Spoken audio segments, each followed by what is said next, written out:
శుక్రయాన్-1 భారత అంతరిక్ష పరిశోధన సంస్థ ఇస్రో చేపట్టిన చంద్రయాన్-3 ప్రాజెక్టు విజయవంతమైంది.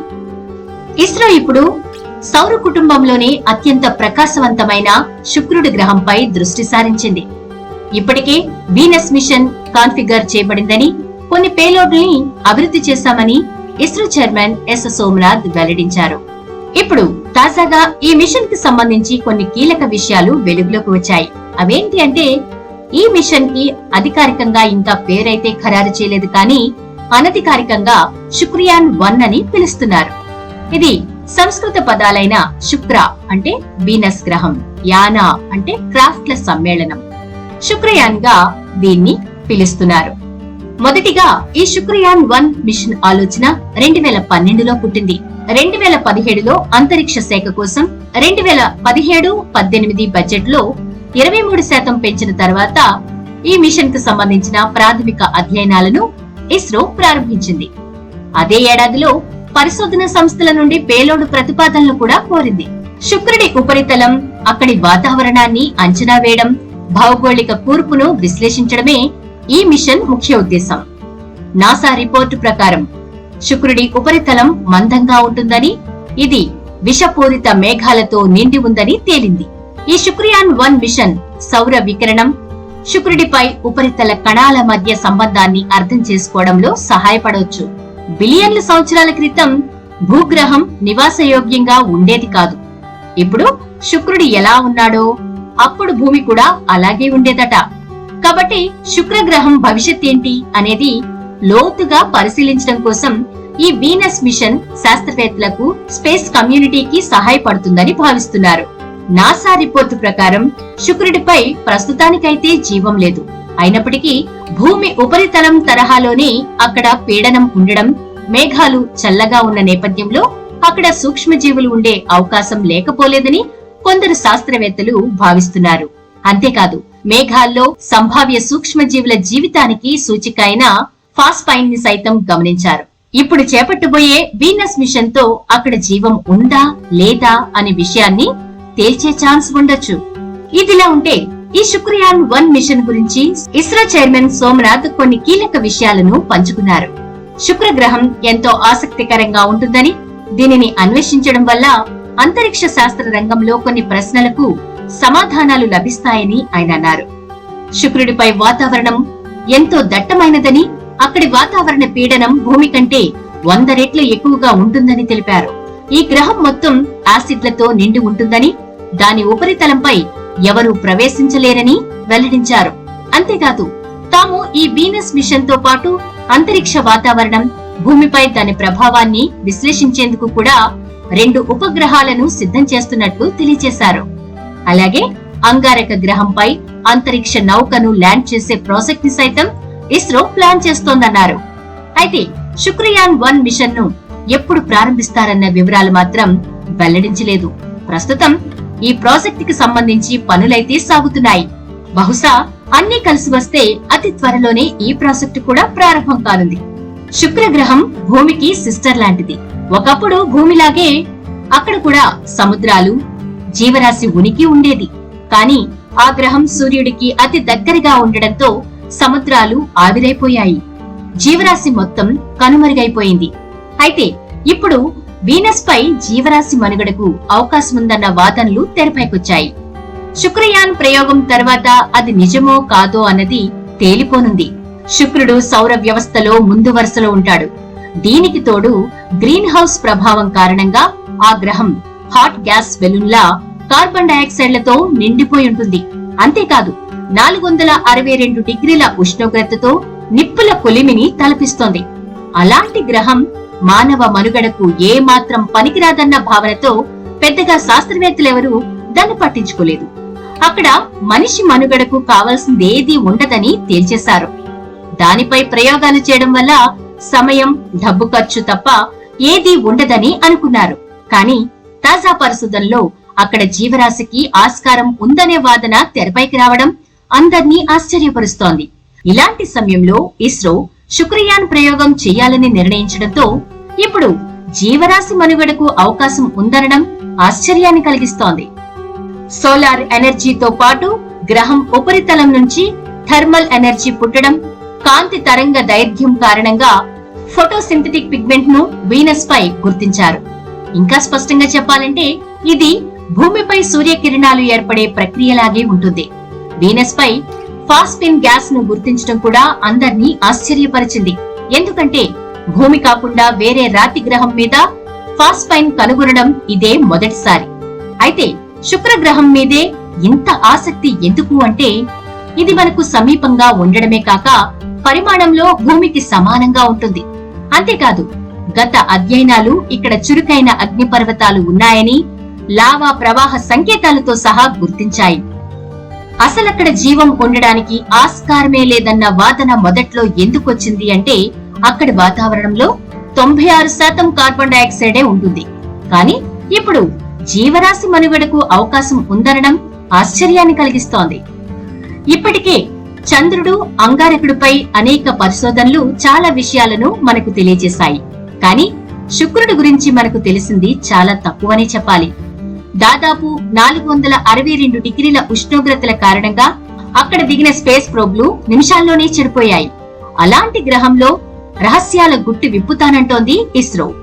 సాధారణంగా శుక్రుడి మీద ఉండే మేఘాలు 75 నుండి 95% సల్ఫ్యూరిక్ ఆమ్లంతో నిండి ఉంటాయి. భూమి మీద ఉన్న జీవం లాంటిది ఇక్కడ ఉండడం దాదాపుగా అసాధ్యమనే చెప్పాలి. అయితే ఫాస్ఫిన్ ఏర్పడడానికి అగ్నిపర్వతాలు, పిడుగులు, ఉల్కలు కారణమై ఉండొచ్చు.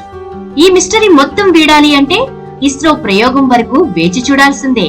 అయితే డిసెంబర్ 2024 నాటికి వీనస్ మిషన్ శుక్రయాన్ ను ప్రయోగించాలని భావిస్తున్నట్లు భారత అంతరిక్ష పరిశోధన సంస్థ ఇస్రో చైర్మన్ ప్రకటించారు. National aeronautics and space administration NASA Venus కు 2 కొత్త రోబోటిక్ మిషన్లను డావిన్సీ ప్లస్ మరియు వెరిటాస్ ను ప్రకటించింది. సౌర వ్యవస్థ యొక్క హాటెస్ట్ గ్రహం యొక్క ఉపరితలం క్రింద ఉన్న దానిని అధ్యయనం చేయడానికి మరియు దాని చుట్టూ ఉన్న సల్ఫ్యూరిక్ యాసిడ్ మేఘాల క్రింద ఉన్న రహస్యాలను ఛేదించడానికి ఇస్రో ఇప్పుడు శుక్రుణ్ణి కక్షలో ఉంచడానికి అంతరిక్ష నౌకను సిద్ధం చేస్తోంది. డిసెంబర్ 2024 విండో దాని ప్రయోగాన్ని లక్ష్యంగా పెట్టుకుంది. తరువాతి సంవత్సరంలో భూమి మరియు శుక్రుడు సమలేఖనం చేయబడినప్పుడు కక్ష్య విన్యాసాలతో అంతరిక్ష నౌకను కనీస మొత్తంలో ప్రొపెల్లెంట్ ఉపయోగించి పొరుగు గ్రహం యొక్క కక్షలో ఉంచవచ్చు. తదుపరి ఇలాంటి విండో 2031లో మాత్రమే అందుబాటులో ఉంటుంది. శుక్రయాన్ 1 ఆర్బిటర్ దాని తుది కాన్ఫిగరేషన్ పై ఆధారపడి 500 వాట్స్ అందుబాటులో ఉన్న శక్తితో సుమారు 100 కిలోగ్రామ్స్ సైన్స్ పేలోడ్ సామర్థ్యాన్ని కలిగి ఉంటుంది. వీనస్ చుట్టూ ప్రారంభ దీర్ఘ వృత్తాకార కక్ష పెరియాస్పిస్ వద్ద 500 కిలోమీటర్స్ మరియు అపోయాస్పిస్ వద్ద 60,000 కిలోమీటర్స్ ఉంటుంది. ఈ ఉపగ్రహాన్ని జిఎస్ఎల్వి MK2 రాకెట్ లో ప్రయోగించాలని ప్లాన్ చేస్తున్నారు. గ్రహాన్ని అన్వేషించడానికి ఒక శాస్త్రీయ పరికరంతో స్వీడన్ భారతదేశం యొక్క వీనస్ ఆర్బిటర్ మిషన్ శుక్రయాన్ లో చేరుతోంది. శుక్రయాన్ మిషన్ యొక్క ప్రాముఖ్యత ఏంటి అంటే శుక్ర గ్రహం యొక్క ఉపరితలంపై ముందస్తు పరిశీలన జరగలేదు కాబట్టి మిషన్ మొదటిసారిగా ఉపరితల రాడార్ ను ఎగురవేయనుంది. ఇది కొన్ని వందల మీటర్ల వరకు శుక్రుడి ఉపరితలంలోకి చొచ్చుకుపోతోంది.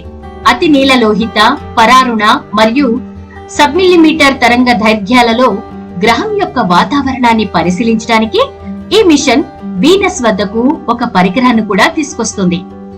ఇది భూమి లాంటి గ్రహాల పరిమాణం మరియు వాతావరణ పరిస్థితులపై అంతర్దృష్టిని ఇస్తుంది. వాతావరణ మార్పు ఒక గ్రహంపై భారీ ప్రభావాన్ని ఎలా చూపుతుందనే దాని గురించి భవిష్యత్తు దృష్టిని అందించడం కూడా దీని ప్రధాన లక్ష్యం. అయితే శుక్రయాన్ మిషన్ కు భారీ సవాళ్లున్నాయనే చెప్పొచ్చు. శుక్రుడిపై దట్టమైన వాతావరణం మరియు ఉపరితల కార్యకలాపాలు ఉపాయాలు చేయడం కష్టతరమైన ప్రాంతమది. సంక్లిష్టతలు అంగారకుడిపై కంటే చాలా ఎక్కువ ఉంటాయి. లోతైన అవగాహన కలిగి ఉండడానికి సాధనాలు వాతావరణంలో లోతుగా వెళ్లాలి. శుక్ర వాతావరణంలోని మేఘాలు మరియు చీకటిని చొచ్చుకుపోవడానికి అధిక రిజల్యూషన్ సాధనాలను ఉపయోగించాలి. అయితే ప్రపంచవ్యాప్తంగా అనేక దేశాలు ఇప్పటికే శుక్రుడిపై ప్రయోగాలకు శ్రీకారం చుట్టారు. మొదటిగా 1962 డిసెంబర్ 14న నాసా యొక్క మెరైనర్ 2 విజయవంతంగా ప్రయాణించి మేఘావృతమైన ప్రపంచాన్ని స్కాన్ చేసినప్పుడు అంతరిక్ష నౌక ద్వారా అన్వేషించబడిన మొదటి గ్రహం వీనస్. అప్పటి నుండి యుఎస్ మరియు ఇతర అంతరిక్ష సంస్థల నుండి అనేక అంతరిక్ష నౌకలు శుక్రగ్రహాన్ని అన్వేషించాయి. ఇందులో నాసా యొక్క మాగెల్లాన్ కూడా రాడార్ తో గ్రహం యొక్క ఉపరితలాన్ని మ్యాప్ చేసింది. సోవియట్ వ్యోమనౌక వెనెరా ఇప్పటి వరకు వీనస్ ఉపరితలంపై అత్యంత విజయవంతమైన ల్యాండింగ్ ను చేసింది. అయితే తీవ్రమైన వేడి మరియు అణచివేత ఒత్తిడి కారణంగా అవి ఎక్కువ కాలం జీవించలేదు. నాసా యొక్క పైనీర్ వీనస్ మల్టీప్రోబ్స్ ఒకటైన ఒక అమెరికన్ ప్రోబ్ 1978లో ఉపరితలంపై ప్రభావం చూపిన తర్వాత సుమారు గంట పాటు జీవించి ఉంది.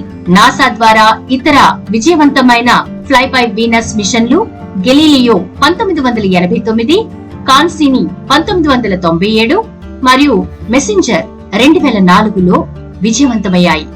ఇటీవలే వీనస్ మిషన్ లో ఈఎస్ఏ యొక్క వీనస్ ఎక్స్పైస్ ఇది 2006 నుండి 2016 వరకు కక్షలో ఉంది మరియు జపాన్ కు చెందిన అకాటుక్సి వీనస్ క్లైమేట్ ఆర్బిటర్ 2016 నుండి కక్షలో తిరుగుతోంది.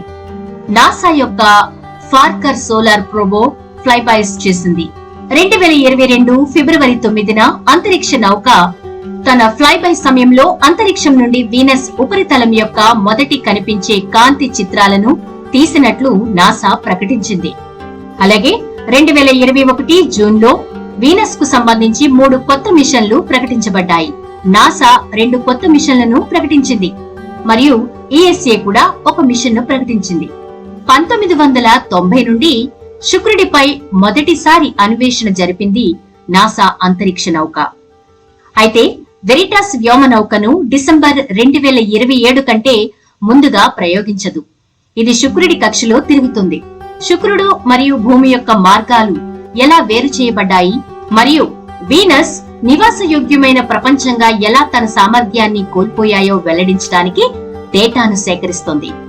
అయితే భూమి, శుక్రుడు చూడడానికి పరిమాణంలో ఒకేలా ఉన్నప్పటికీ భూమికి శుక్రగ్రహానికి మధ్య మరొక పెద్ద వ్యత్యాసం ఉంది.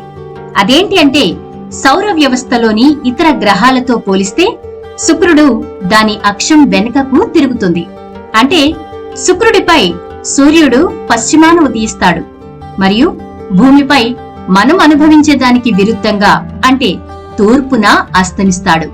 అలాగే ఈ శుక్రయాన్ 1 మిషన్ ను ప్రారంభించడానికి ఉత్తమ సమయం ఏంటి అంటే భూమి నుండి శుక్రుడికి ప్రయోగించడానికి ఉత్తమ సమయం ప్రతి 19 నెలలకు ఒక్కసారి లేదా ఆ తర్వాత వస్తుంది. ఒకవేళ అది 2024 విండోను కోల్పోతే ఇస్రో 2026 మరియు 28లో బ్యాకప్ ప్రయోగ తేదీలను కలిగి ఉంది. కానీ ప్రతి 8 సంవత్సరాలకు కొత్త మెరుగైన విండోలు తమను తాము ప్రదర్శిస్తాయి. ఇవి టేకాఫ్ కోసం అవసరమైన ఇంధన పరిమాణాన్ని మరింత తగ్గిస్తాయి. ఇస్రోలోని సతీష్ ధావన్ ప్రొఫెసర్ మరియు దాని అంతరిక్ష విజ్ఞాన కార్యక్రమానికి సలహాదారు అయినటువంటి పి శ్రీకుమార్ దీని గురించి అప్డేట్ ఇస్తూ వీనస్ మిషన్ భారత ప్రభుత్వం నుండి ఇంకా అనుమతి పొందలేదని, దాని ఫలితంగా ఈ శుక్రయాన్ 1 2024లో ప్రారంభించాల్సి ఉన్నప్పటికీ శుక్రయాన్ 1 మిషన్ 2031 వరకు ఆలస్యం కావచ్చని వెల్లడించారు. 2023 మధ్య నుండి డిసెంబర్ 2024 మధ్య వరకు శుక్రయాన్ 1 ప్రయోగాన్ని ఆలస్యం చేయడానికి కారణంగా ఇస్రో కరోనా మహమ్మారిని పేర్కొంది. తయారీలో జాప్యం మరియు వాణిజ్య ప్రయోగ సేవలకు సంబంధించిన బాధ్యతలు ఆదిత్య L1 మరియు చంద్రయాన్ 3 వంటి ఇతర ఇస్రో ప్రాజెక్టులపై కూడా ప్రభావం చూపాయని చెప్పుకొచ్చారు. అమెరికన్ మరియు యూరోపియన్ స్పేస్ ఏజెన్సీల యొక్క వెరిటాస్ మరియు ఎన్విజన్ మిషన్లు వరుసగా 2031లో వీనస్ మిషన్లను షెడ్యూల్ చేశాయి. అలాగే 2026, 27లో చైనా ఎప్పుడైనా వెళ్లొచ్చు. ఎవరెన్ని మిషన్స్ ప్రయోగిస్తున్నప్పటికీ ప్రస్తుతం ప్రపంచ దేశాల దృష్టి ఇండియాపైనే. అంతరిక్ష పరిశోధనలో దూసుకుపోతున్న ఇస్రోపైనే అందరి చూపు ఉంది అంటే అతిశయోక్తి కాదు. ఇప్పుడు సుక్రయాన్ 1 ద్వారా మరో చరిత్రను ఇండియా సృష్టించబోతోందా అంటే వేచి చూడాల్సిందే. ఈ వీడియో గనుక మీకు నచ్చినట్లయితే లైక్ చేసి షేర్ చేయండి. ఇలాంటి మరిన్ని ఇంట్రెస్టింగ్ వీడియోస్ కోసం ఇప్పుడే స్కైలైన్ కవరేజ్ ని సబ్స్క్రైబ్ చేసుకోండి.